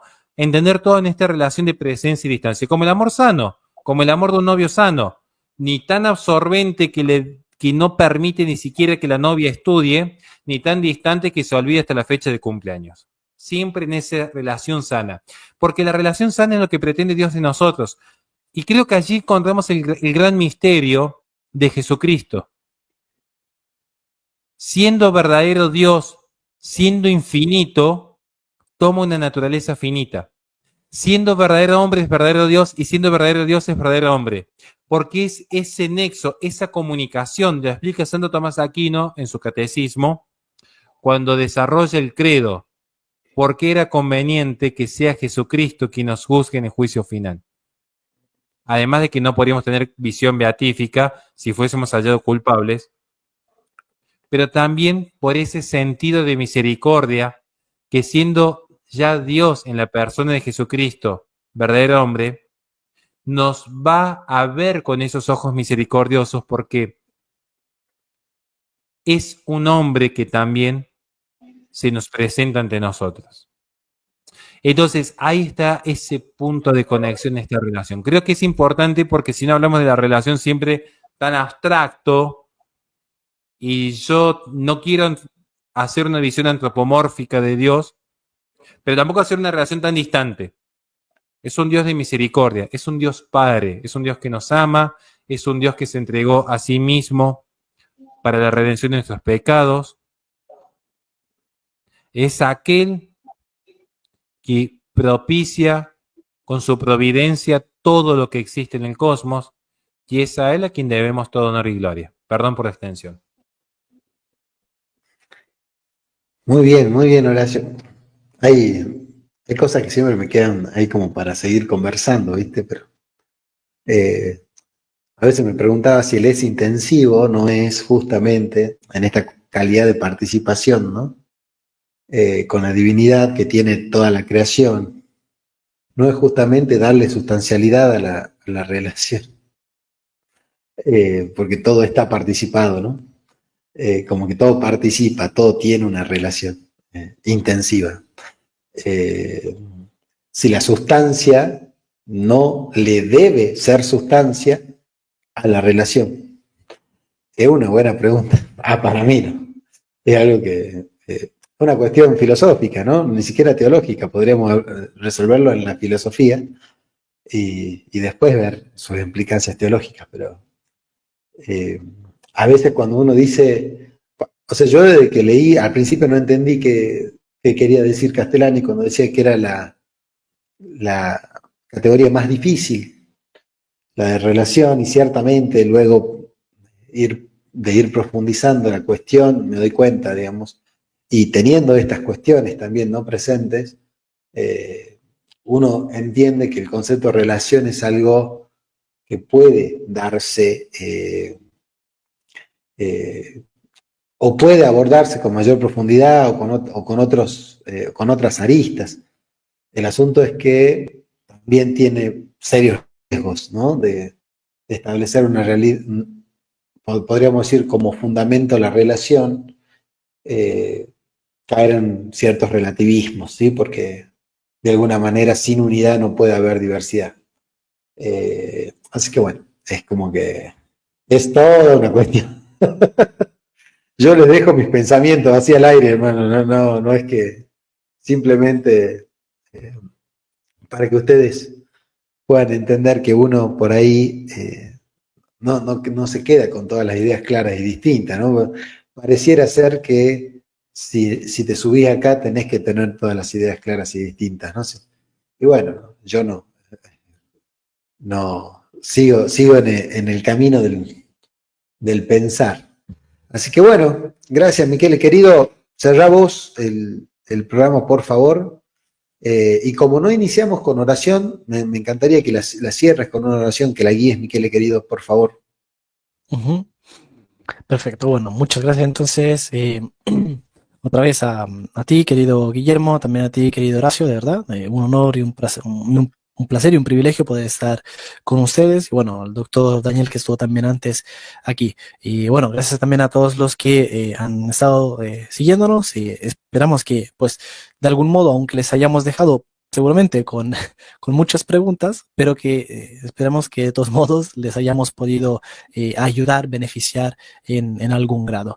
Por favor, compartan la transmisión con otras personas. compártanla, dejen su me gusta también. Es un intento de poder profundizar en este que es el primero y el más importante, digamos, el más fundamental, mejor dicho, más fundamental de todos los dogmas para nosotros como cristianos. Así que bueno, muchas gracias también a Rosy, justo que acaba de pasar Guillermo del mensaje por el super chat también dejado. Bueno, pues nada, entonces, terminamos orando y nada, y de ahí nos vamos, partimos. Bueno, pues nada, en el nombre del Padre, y del Hijo, y del Espíritu Santo. Padre nuestro que estás en el cielo, santificado sea tu nombre. Venga a nosotros tu reino. Hágase tu voluntad en la tierra como en el cielo. Danos hoy nuestro pan de cada día. Perdona nuestras deudas, como también nosotros perdonamos a nuestros deudores.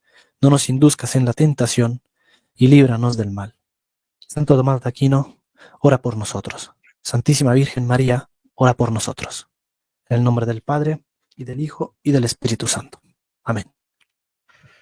Bueno, muchas gracias.